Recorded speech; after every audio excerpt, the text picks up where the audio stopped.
to get firearms, I send them across the border, make money for myself from that, other people make money from it. Today I'm going to discuss how guns are brought from the United States into Mexico. Would you say you have a dangerous job? Yeah, probably the most dangerous you can have. It's literally just storing it away and sending it about its way. So my mom was in jail, I need to put food on the plate. I ended up sending it to somebody who ended up taking it to California and making money off of it, so everybody ate at the end of the day. 2009-10 was like our wild, wild west days out here where we were in chases every day. And what are the odds someone has eyes on us right now? Oh, pretty good, dude, because these are all scout hills. At what age would you say you officially joined an organization? So I was about 10, 11 years old. We spoke with a cartel member last night that alleged that one of the ways it gets through is paying off Border Patrol, paying off police. Yeah, I would not disagree with that. What is the cost to buy a Border Patrol agent? $9,700. In a good month, how many guns can you get across the border? I want to say close to that. Yes, it fair.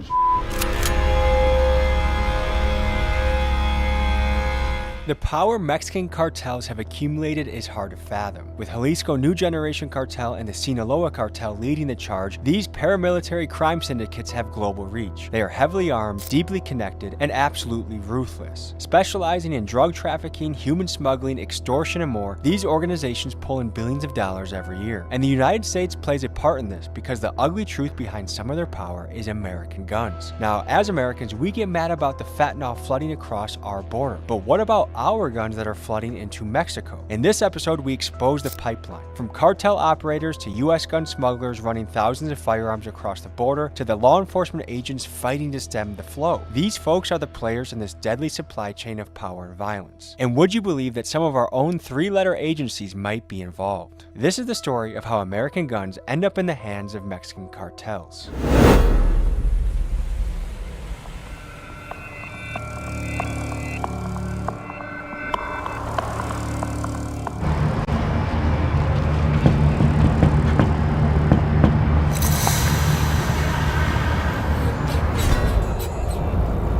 What's up, brother? Good to meet you.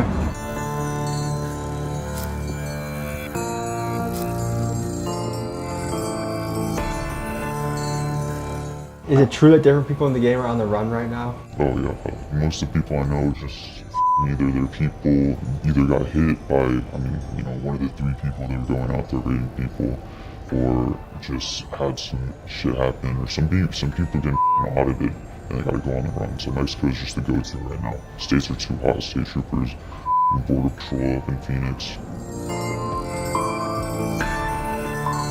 So do you have a fear that if you did a bad business transaction that someone would come looking for you? I don't fear for my life at all in this situation, just because throughout this whole business, I've been clean business. I see myself as a way of just normal, civilian that's out here just trying to make money. So you're gonna have the gun itself, where the gun is, who's the one that's either gonna get it or who has it. I go buy that off that person at a price where I can make a profit for myself. I send someone into a store to go get something from me, and I have my people that I sell it to at a pretty good markup. They send it to one of their kind of workers, drivers, and just gets taken down to Mexico in like units. So you don't physically drive across the border? No.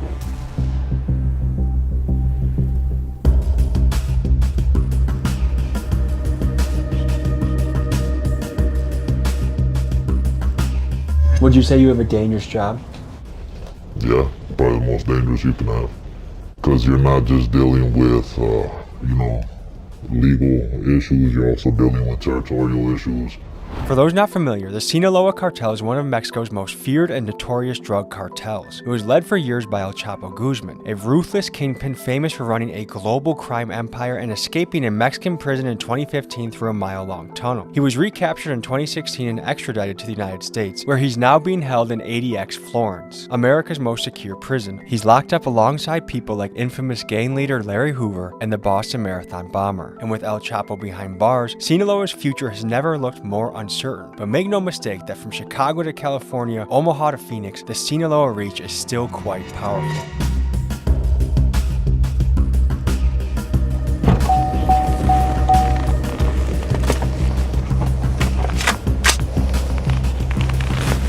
All right, folks, we have a sheriff pulling up from Pinal County. He's had a lot of experience in the field. We're gonna be interviewing him as well. You have the wildest collection of patches that I think I've ever seen. If we interviewed a cartel member last night, what are the odds that he would be Sinaloa given the control they have in the area? If he's not Sinaloa, then he's risking his life.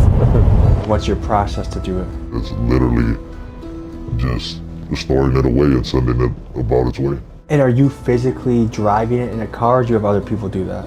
No, there's a chain of command and there's people that do that. You can go into a gun store right now and buy, your typical mini-me, something like that for $9 grand. But if it falls out the back of the truck, I can get it for $5. Do you work for one primary cartel, or do you freelance amongst many? Just one. Is there any difference in how difficult it is to do business from the Biden administration to the Trump administration? There might be a couple hiccups, but it's all business. It's all the same. Honestly, it's crazy. I can't imagine the border right now. People are scared to go across more than ever before. The risk and the paranoia of it, because some of this shit is they'll load your car up with 20 blocks. And imagine trying to drive across the border, thinking that, and then if the X-ray's gonna pick you up, shit like that. I guess it knows that, once the border got tighter, things are harder to get into America, you know what I mean? Was it actually that easy with Biden as president? I feel like there was a lot more things coming in. Is it noticeably more difficult now that Trump is in office? Yeah. Under the Biden administration, it was a free flow of everything. The people have stopped coming across so much. We're way down. I think we were at about 7,000 to 12,000 a week, and we're at 300 to 700 a week now. At what age would you say you officially joined an organization? So I was about 10, 11 years old. He wasn't paranoid. There was a study done by the U.S. government from the Government Accountability Office that found that 70% of firearms found in Mexico traced their roots to America. Does that surprise you? That's probably lowballing it. You think it might even be closer to 80, 90?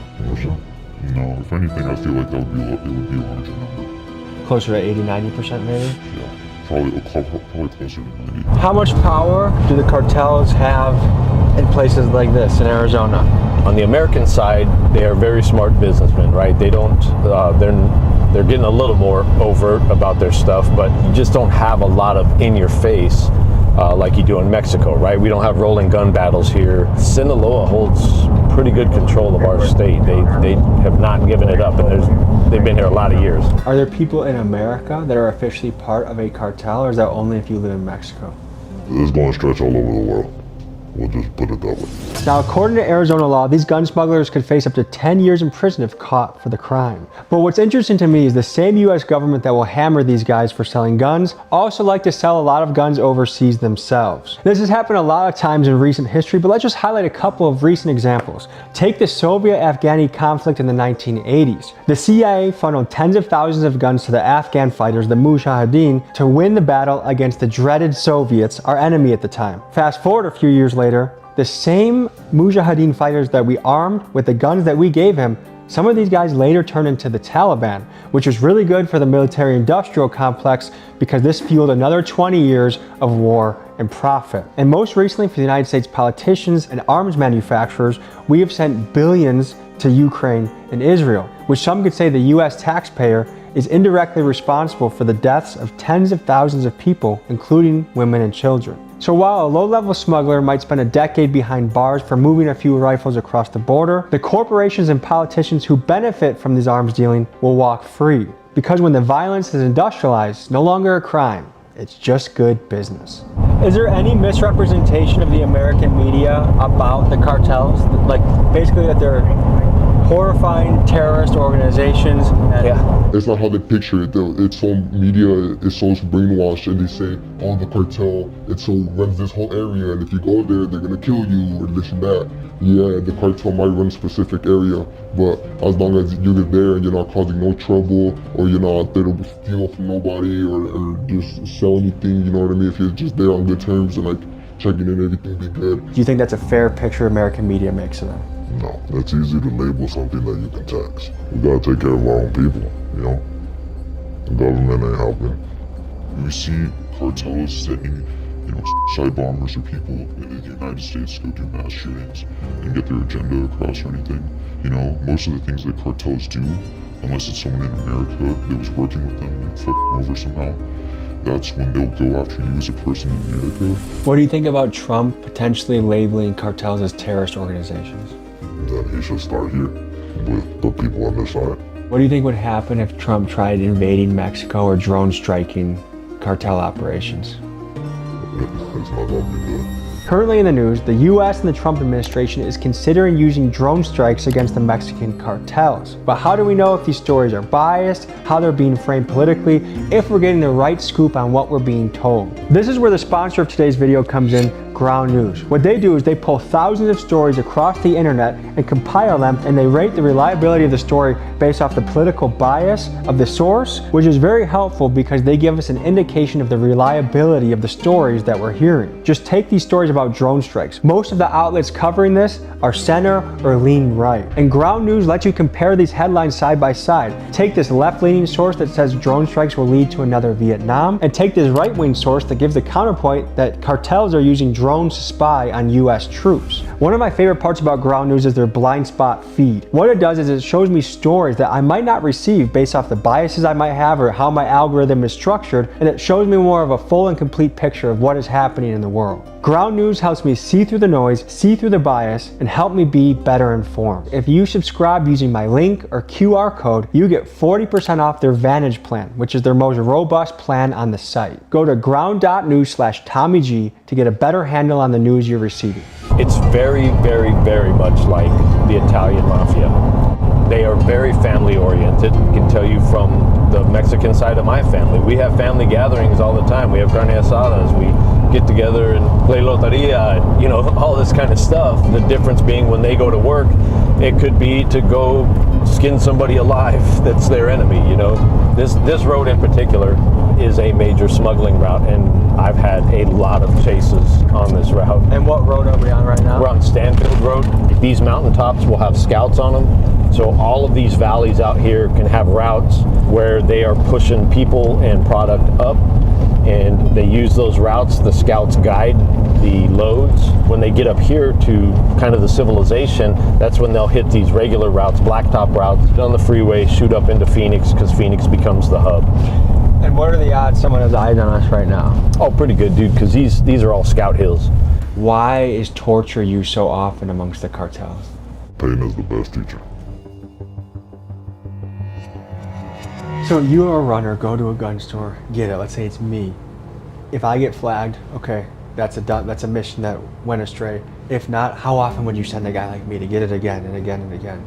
I mean, I've had people that, you wouldn't believe the number of stuff they got out under the name. It's really kind of strategic in a way, because the way the background checks work is they will show up as, either a pistol or a rifle. It doesn't go into the system as that specific firearm unless the ATF is flagged and involved. You could have someone go store to store, get 5 guns in their name, just one day, clean record, all that stuff. But you have someone in your family that has died from gun violence in Mexico. Yeah. Do you blame the guys in America selling the guns? I don't. I just blame the shooter, really. How do you feel about being involved in a business that arms the cartel? It sounds worse than it is in a way. I mean, you think about it is, what I'm doing is basically doing what larger corporate companies have done with other third world countries. Taliban has all guns made in the USA.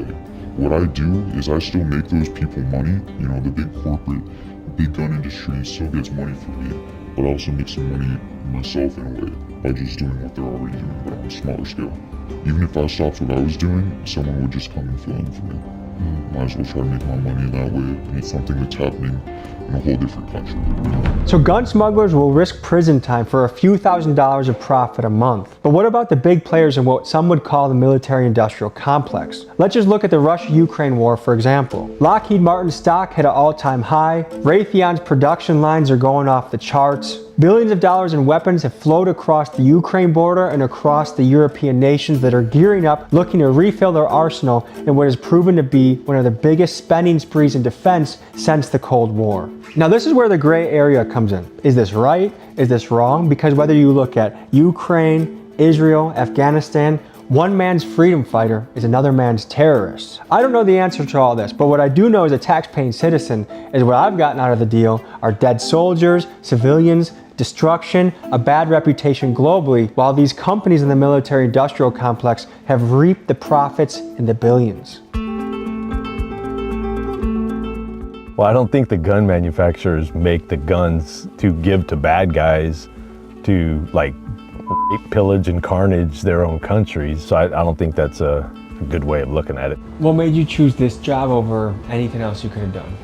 Honestly, the thrill of it in a way, and just a large interest in guns on my part.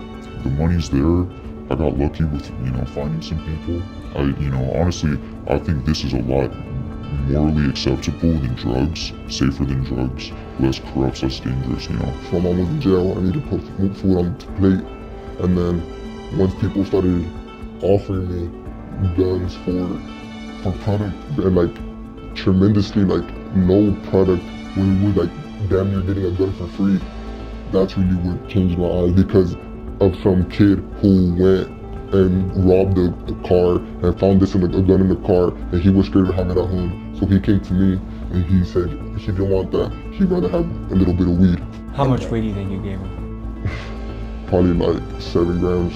And like that same night, I ended up selling it to somebody who ended up taking it to California and making money off of it. So everybody ate at the end of the day. 2009-10 was like our wild, wild west days out here, where we were in chases every day.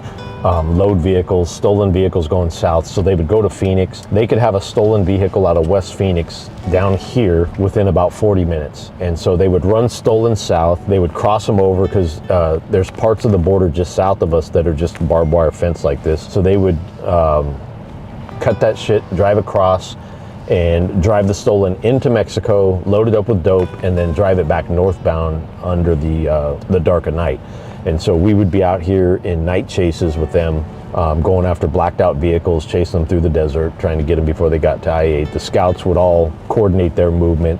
So we would have counter scout operations where us and Border Patrol would work together to try and take the scouts off the hills when we knew loads were coming, so that they were flying blind essentially. And then under the last presidential administration, it was so wide open that they didn't need any of that stuff. Nobody was stopping them. So, and there were so many of them that there was just a flood of people coming through, a flood of dope coming through. Border Patrol was tasked out in all these other areas. It was like Thermopylae for us, man. I mean, we were up against, tens of thousands of people, and it's really not even our job, right? The immigration piece is not the sheriff's job, but we were stuck with a lot of this stuff. Our military was essentially teaching other countries how to defend their country, right? And guys, we got to cover some more cartel history, because American guns are not the only thing that the United States has contributed towards the rise and dominance of Mexican cartels. Let's take you back to the mid-90s to Fort Benning, Georgia at the School of Americas, where for decades and still today, this was a place where Latin American military forces were brought to practice skills in things like urban warfare, interrogation tactics, and psychological warfare. The School of Americas has since been renamed due to many former students committing various coups and human rights violations across Central and South America. Classes here are taught in Spanish and oftentimes led by U.S. Green Berets. One of the groups that was trained here was GAFE, one of Mexico's elite special forces groups whose job it was to raid high-value targets and combat narcotics operations. In the 90s, about 30 of the GAFE guys eventually defected from the Mexican military to work for the Gulf Cartel, which they later left to create their own and one of the most feared cartels of all time, Los Zetas. Now, the majority of scholars agree that this was not some CIA psyop on purpose, but rather an unintended consequence on the part of the United States. However, there are known cases of former special forces guys being put on cartel payroll to teach their soldiers and sicarios advanced tactics. Just food for thought as we look at the history of how some of these cartels came to be. What's been your biggest month in revenue so far? I think the best run I had is I made 70K in 4 months. How did that feel? Amazing.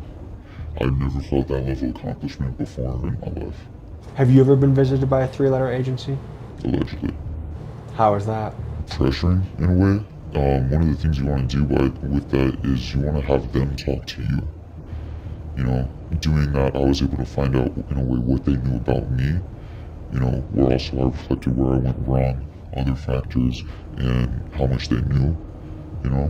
So you kind of stayed silent and let them talk? Yeah. this is the Obama solution here.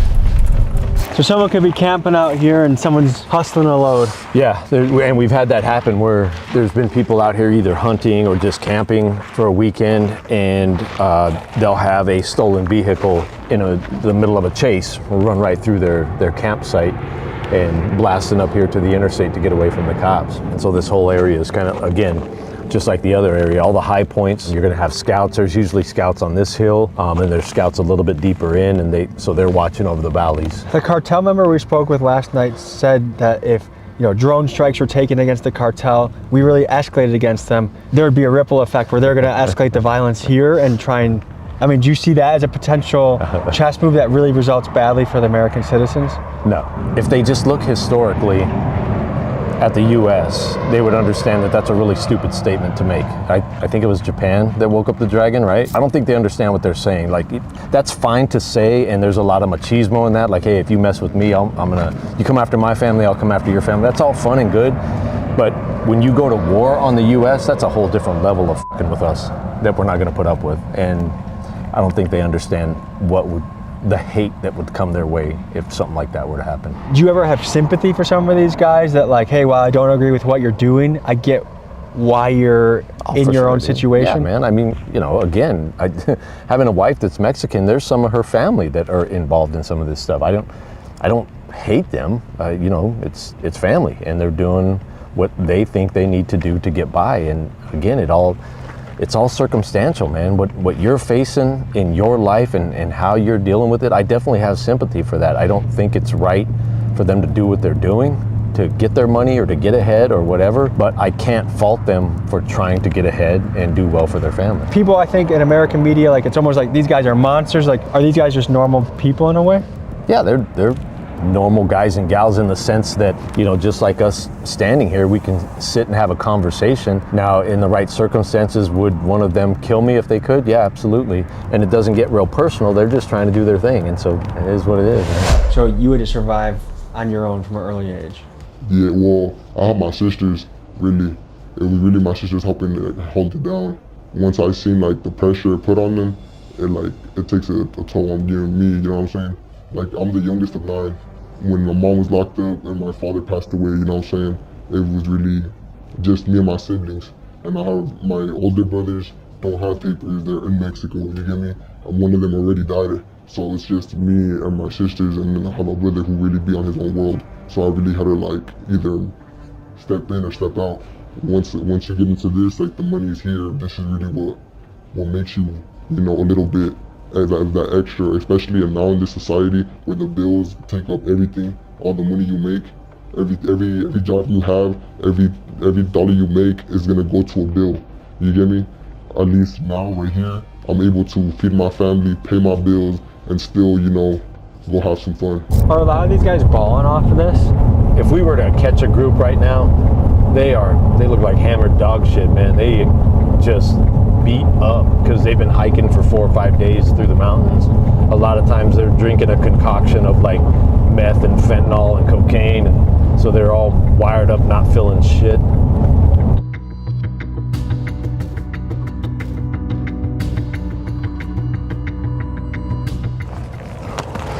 Rattlers and stray bullets will get you every time. So you can see there's kind of a depression here and kind of bushes and stuff like that. You can see how the grass is kind of beat down, which means there's been people in here. And then you'll start seeing the black bottles that's traditionally smuggler trash. They carry the black bottles with water all the way up from Mexico. There's parts in Mexico where they're buying all this stuff. They're buying the camouflage, they're buying the black bottles. And what goes in the black bottles? Water. They black them out so that they're not shiny, visible. And so you'll see them kind of scattered throughout here. You should start seeing some of the clothing and stuff. So they've, by the time they get to this point, they've already been backpacking for 4 or 5 days up from Mexico. Then they get here, and this is kind of their final staging point where they will kind of hang out and wait for a ride to come get them. And so typically speaking, this is where they kind of discard their clothing, discard any trash that they have, and jump in their ride and go.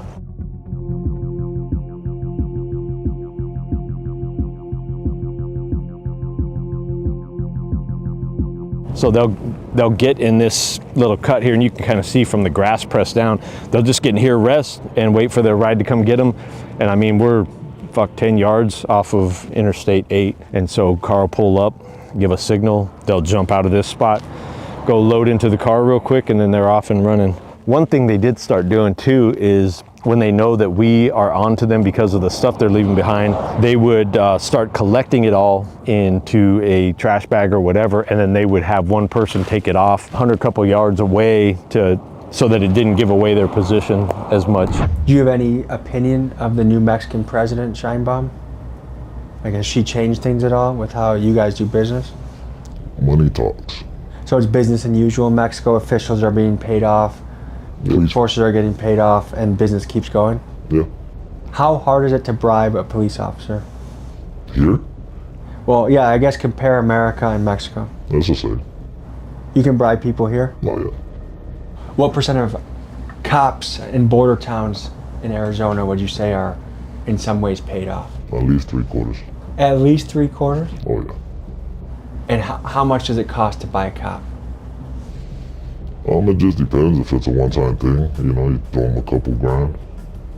And if it's an ongoing thing, you put them on the salary, you give them, you know, 3 or 4 grand a month.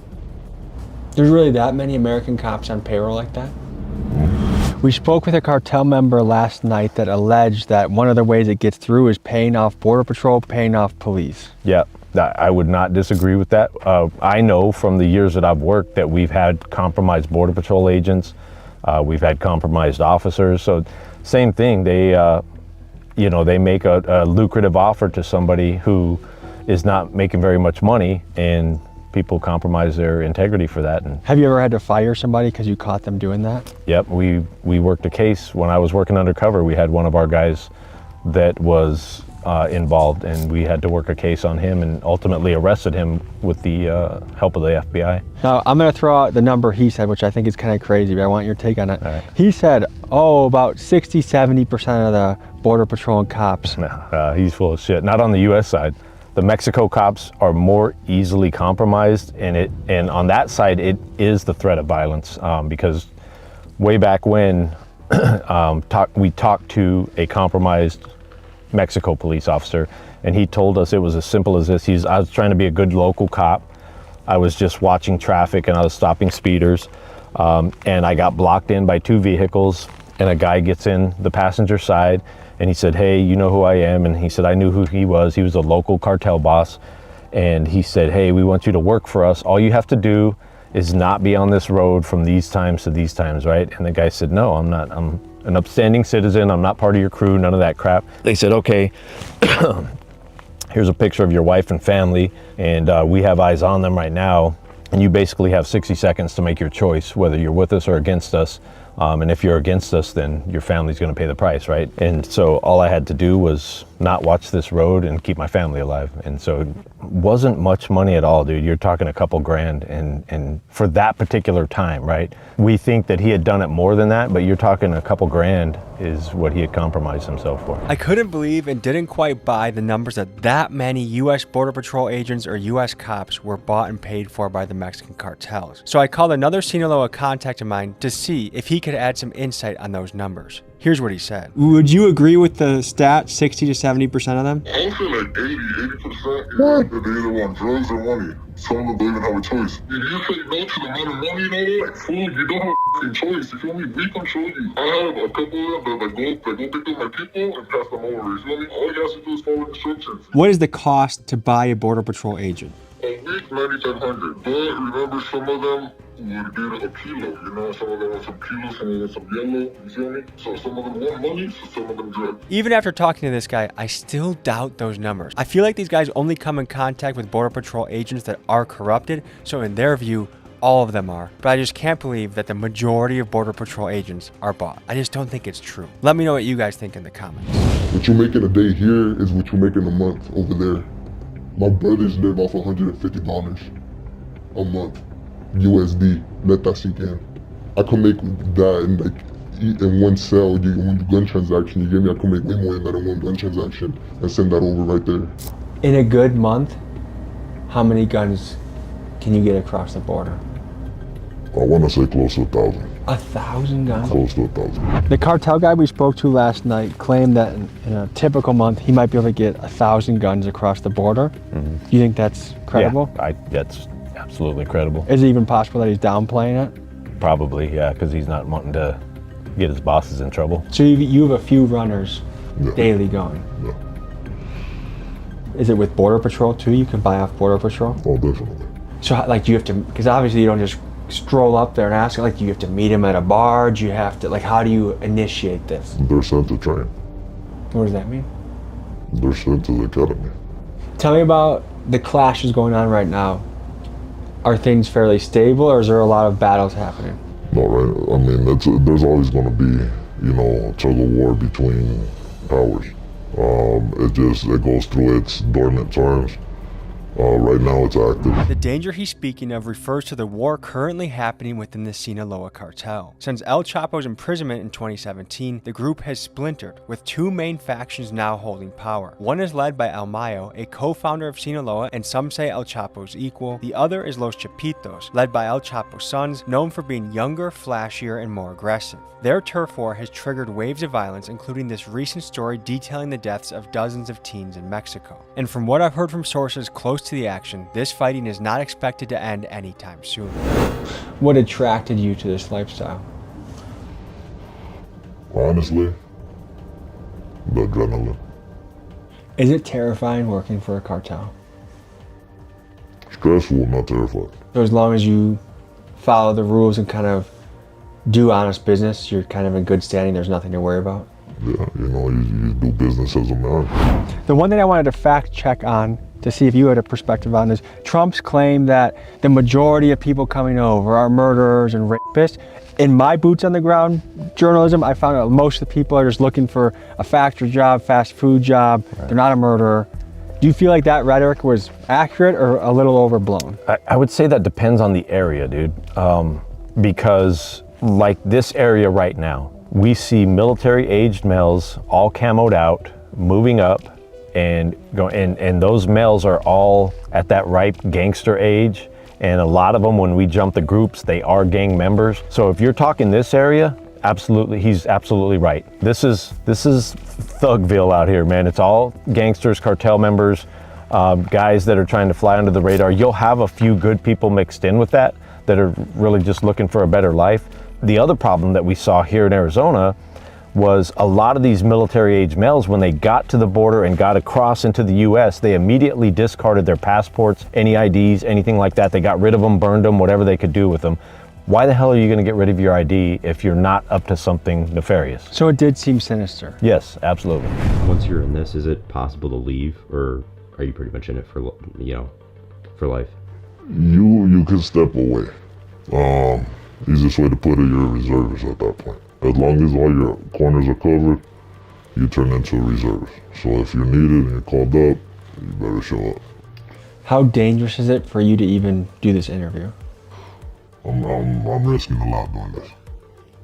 I'll put it that way, I'm risking my arm. Let's just say that. And folks, for all the readers out there, get this book. I got the link in the description. If you want to learn more about real boots on the ground law enforcement experience, I recommend you get it. Links in the description. Power and legends of the Mexican cartels have long fascinated me, and it's my goal to cover the story in Mexico one day if I can find the right contacts to do this safely. Email me at TommyGMcGee123@gmail.com or DM me on Instagram to reach me if you think this might be you. I also wanted to remind you guys to check out Ground News because I think in this era it is more important than ever to be properly informed and aware of what legitimate news might be or whether it's biased propaganda. And finally, let me know in the comments how you think the gun smugglers compare to the military-industrial complex. I appreciate you guys, thank you for watching, and see you next week.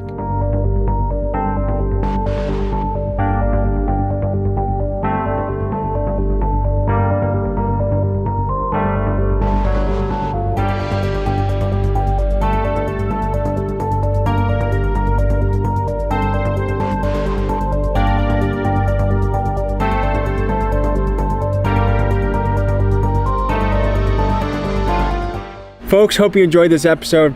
You want to watch another? Here. You want to subscribe? Over here. See you next week.